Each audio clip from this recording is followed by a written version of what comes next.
Hello, let's get started learning crochet. And the very first thing you're going to need is yarn. It's best to use a solid color so that you can track your stitches easily. And a crochet hook to go with your yarn, excuse me. Just about any size will do. I'm working with a 4.5 millimeter at the moment. Pretty average size. First and foremost, you're going to want to know how to start any project, especially if you're working in a straight line. You're going to need to know your slip stitch. I use a loop, and you're going to twist that loop and feed the long end of the yarn through there. And you'll know you've done it correctly if you can pull from both ends and it's going to just slip and come undone. So I'll show you one more time. I'm right-handed. Don't feel like you have to be holding everything exactly the same or that it needs to be the same direction, as long as it works for you. I usually use one finger to make my loop, and when I cross, I pinch and do a little twist over so that it can feed through the hole. And I grab through the little fella here and just pull it tight. And through this loop is where you're going to feed your hook.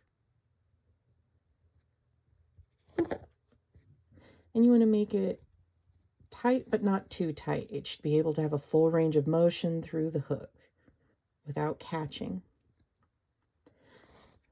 When it comes to holding it, I do mine a little different than some people. I typically do a little pinch from both sides. Feel free to try out different ways to find what's comfortable. And for our first chain, I like to go under and do a counterclockwise turn and pull through the loop.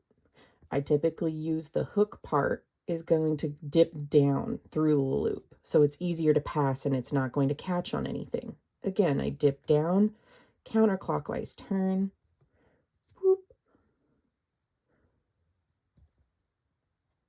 under, counterclockwise, pull down. Feel free to chain as much as you want until you feel comfortable. I'm going to chain enough so that we can start a small amount, like a scarf, perhaps.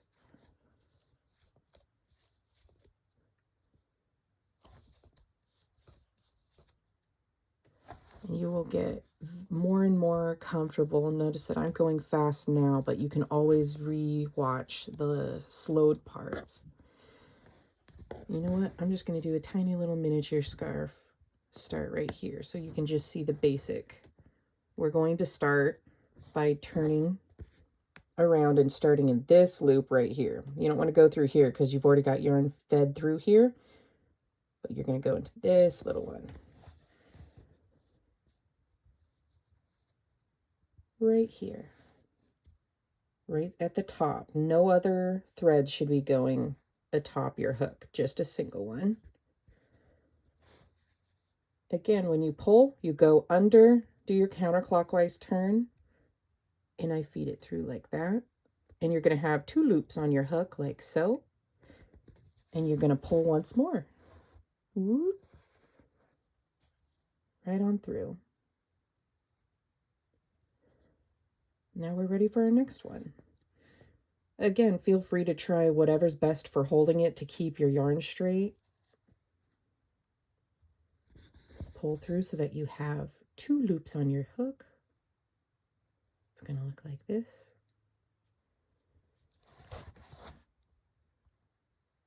Pull through. You want to try to keep your tension loose so that you're not going too tight in your stitches. If they're too tight, you won't be able to fit your hook in when you pass through again to make the next stitch. Feed through.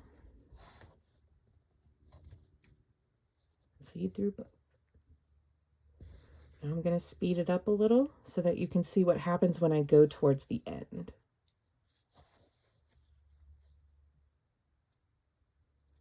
You can always rewind and pause, or you can just watch me go.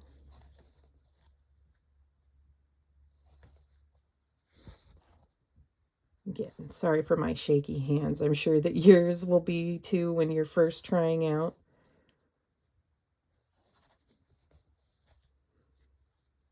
And you'll notice that when you get better, it's hard to slow things down and break them out into sizable chunks when you're teaching someone else, because you're like, huh, it's muscle memory now. I didn't even realize there were so many steps to something. Remember to be patient because you're learning a new skill.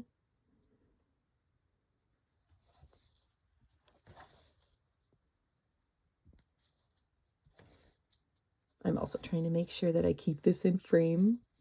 And it's okay if it does curl. If you start having a little tail, that's fine.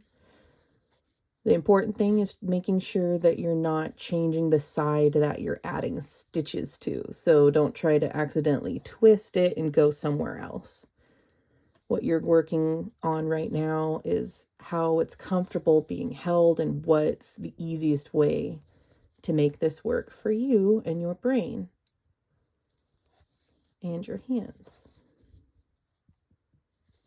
So I'm coming up towards the end here. You want to make sure that you get every last spot. So here's the last end. We're going to go through, whoop. See, we've completed here. We've got our whole row. That's when we add a chain 1. And then we can flip it. And this is where it's a little different, because in this gap, you'll have 2 that you're passing through up top that you'll notice. And it's just the same as before. Get 2 loops, pull them through, and you've just done your first stitch the other way. You're passing in these little gaps. It's kind of like you can see little butt perhaps and go boop. Just because it's pink, I think, is where I went. Please pardon my humor. It's the same back and forth. At the very end, when you get here, you'll chain this last part right here. You'll chain 1, flip it around, and start going back right into here. These 2 threads on top are what you are passing through.